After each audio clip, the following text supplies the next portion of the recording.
back, Biscuit.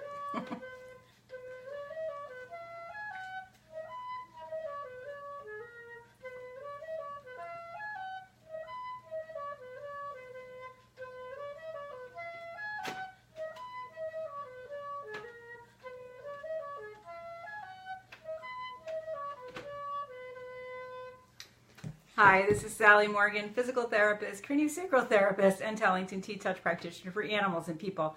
This is Tristan, he's a Corgi, and this is an episode of Conversations with a Corgi. And today we're going to talk about comfort.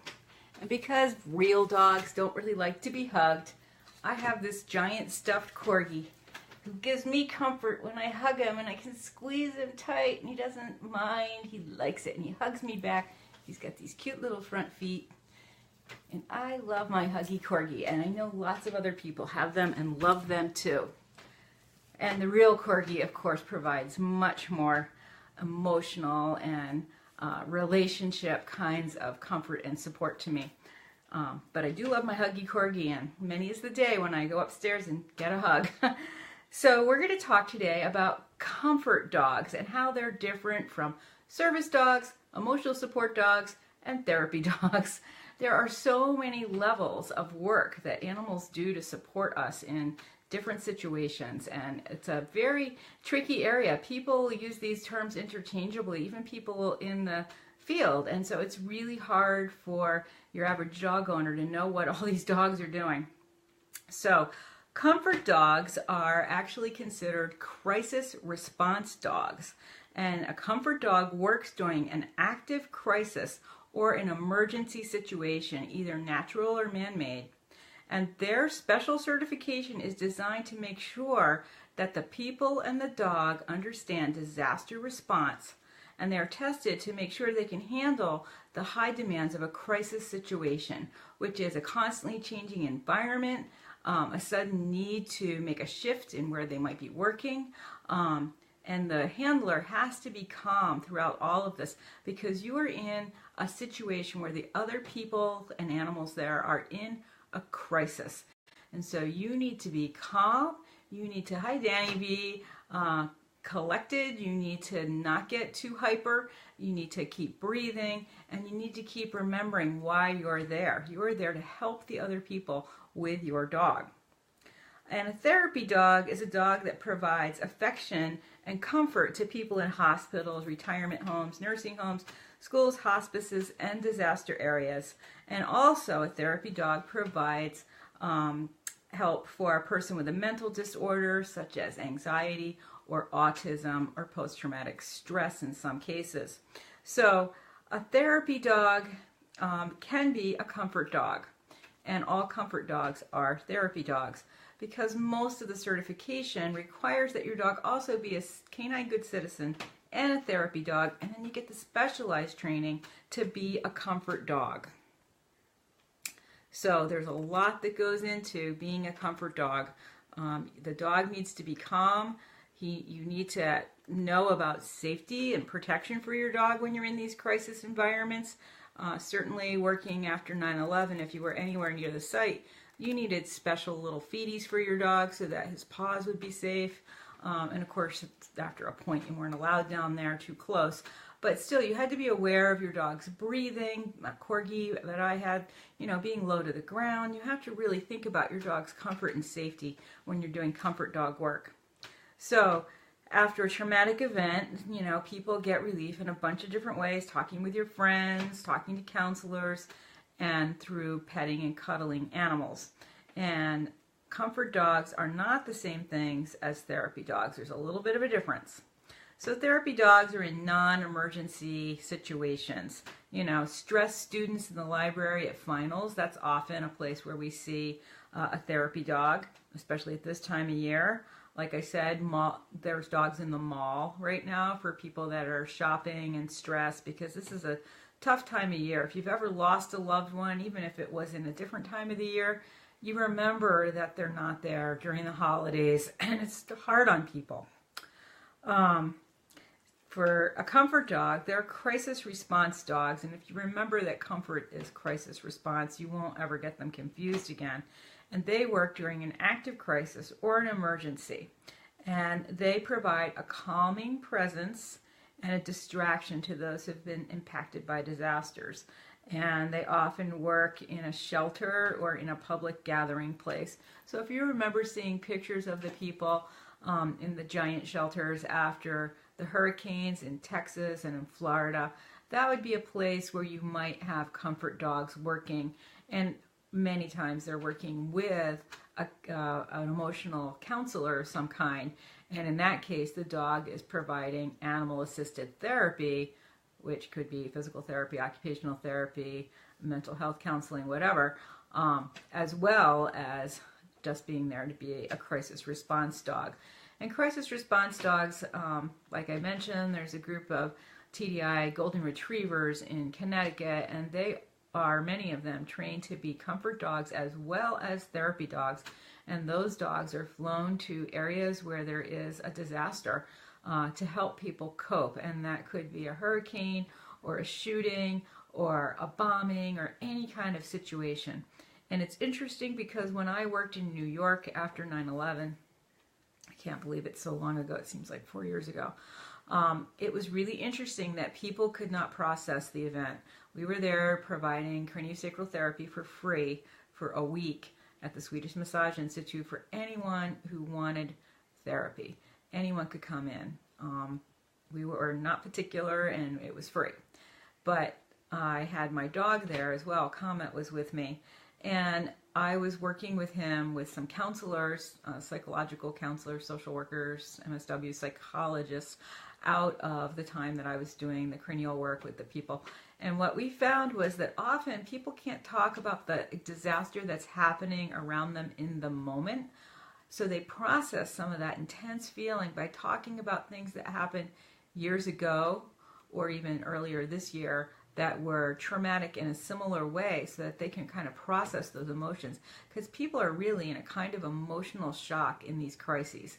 And that's when the dogs can be so helpful, because they're such good listeners to people's stories. And they, as it says, they provide comfort and they provide support, and the people can have a bit of a distraction from whatever the circumstances around them by interacting with that dog. And so many times when I've been working with my dogs in these kinds of situations, hi Astrid, they have been, completely involved with the person. I could have walked away, it wouldn't have mattered. The person was telling their story to the dog was listening.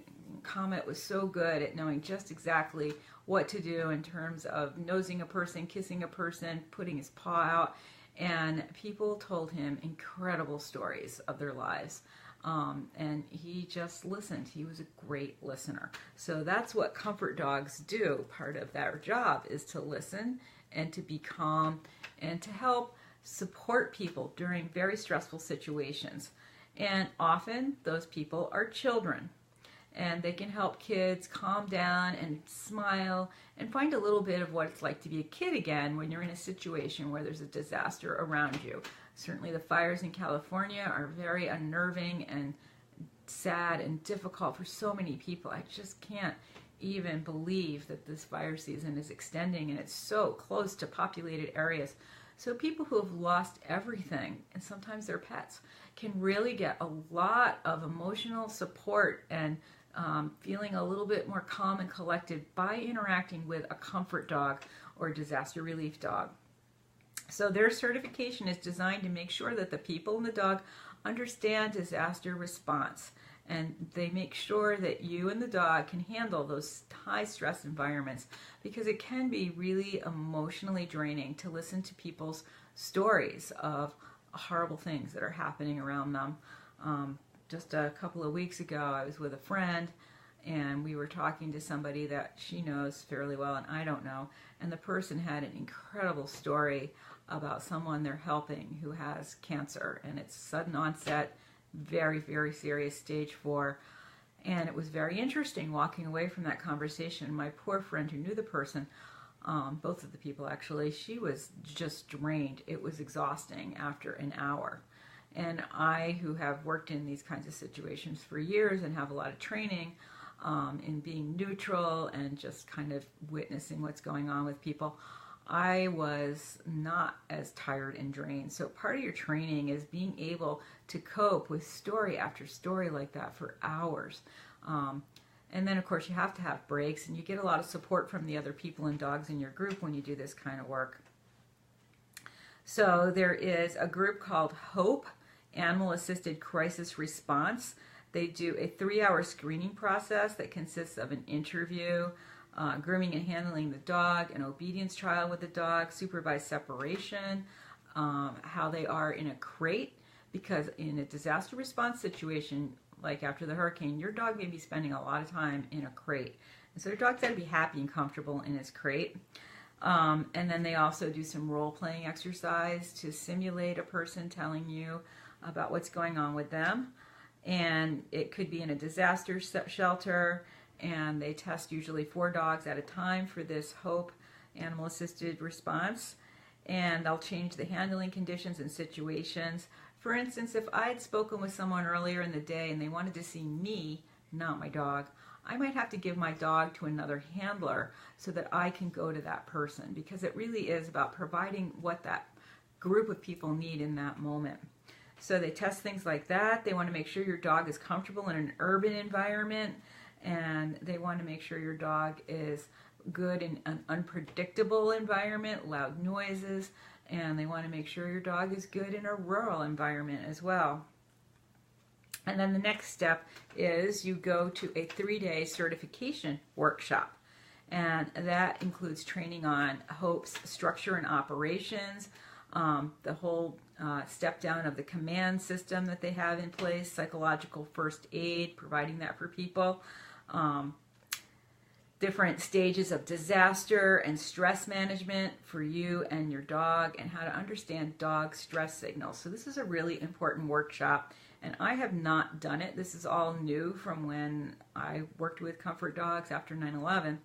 So people who do this usually pick a breed with a good temperament. Lots of Labradors and Golden Retrievers, but there are every kind of dog, Newfoundlands and Shih Tzus and mixed breeds and retired show dogs. So it doesn't matter what kind of dog you have, but your dog has to have a very calm temperament. He can't be excitable.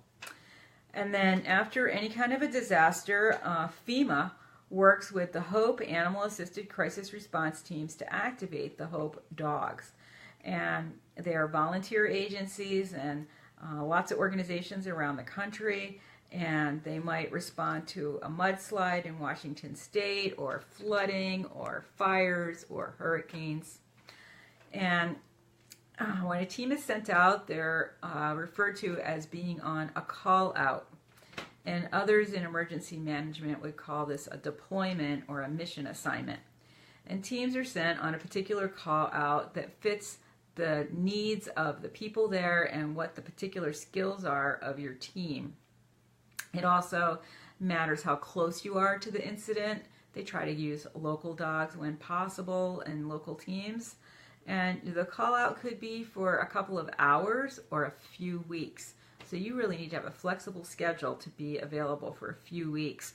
Or often I've known people that go out for a week and come home for a couple of weeks and then go back if there's a big situation.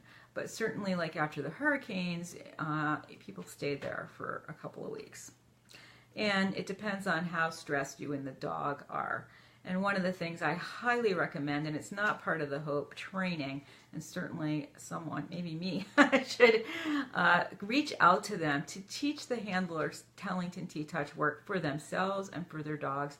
The ear work and the mouth work and the ear slides and some of the touches on the body can really help relieve stress in the dog.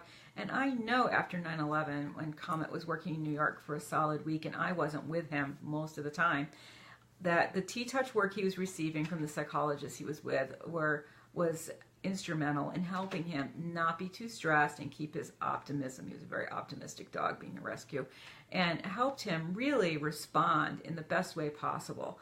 So it would be fabulous if you have a dog that's a therapy dog and he's particularly calm and he's pretty young and strong still. If you want to do crisis response comfort dogs, reach out to this organization called HOPE and perhaps your dog can pass the certification with you, and you can also be a comfort response team. And again, if you're going to do that, check the T-Touch website or earlier episodes of Conversations with a Corgi and learn Tellington T-Touch work. It is so valuable, and it's a great thing to be able to do with the person that you're working with. Sometimes even just doing that heart hug. Remember, you cross your hands on your heart, connect through your clothes to the skin, and just make that circle and a quarter. It calms down your whole nervous system. It helps you breathe, and you're able to let go of things that you've lost and embrace what you have. And you know, you have your body, your function, you have the person who's with you, who's providing the comfort therapy with their dog. And so that is always something. And I've been with people who've experienced tremendous losses, and the heart hugs are super useful for them. So, comfort dogs, another kind of therapy dog, super well trained.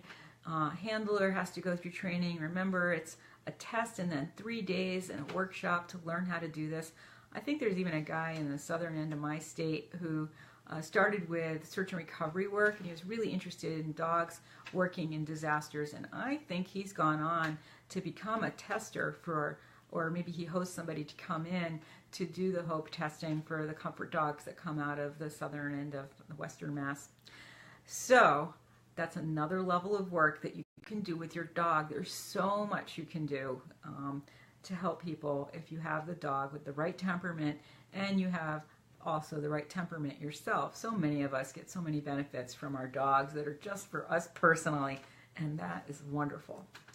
So tomorrow we'll be back, and we're going to talk a little bit more about service dogs and other kinds of helping dogs. And an update on my cards. All kinds of difficulties with them yesterday. I was really starting to lose it big time, and that never happens to me. I was not calm. I was almost feeling nauseous. I was so stressed. So they will be available on Amazon by Friday. They will ship the following week on Monday or Tuesday, which means you should get them in time for Christmas if you choose to order them. And we'll send out an email blast to everybody. I'm hoping my sister will have a chance to talk about them. And I think at some point next week I'll be getting a sample so I can show you a little bit of what they're like. And I look forward to sharing with you the Animal Connection cards. They're a really fun way to make connections with the animals in your life, those who are with you here and those who are with you in the great world behind me. So if you have a huggy dog, give him a hug today and get some comfort, and spend some time with your real dog who provides all kinds of comfort. Thanks for joining us. We'll see you tomorrow. Bisky, where's the Corgi music? There it is. You're standing on the mic, honey. He's doing a tightrope walk on this cord here. It's very thin.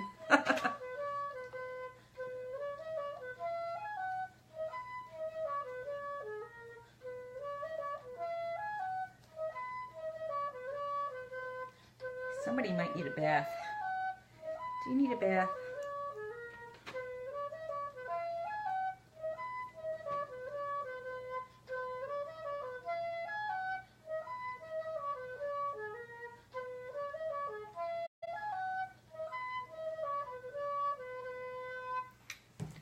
Get ready. It's going to snow all over the East Coast. Tomorrow morning when we do this broadcast, there will be snow out that window. And Tristan will have to wear his boots.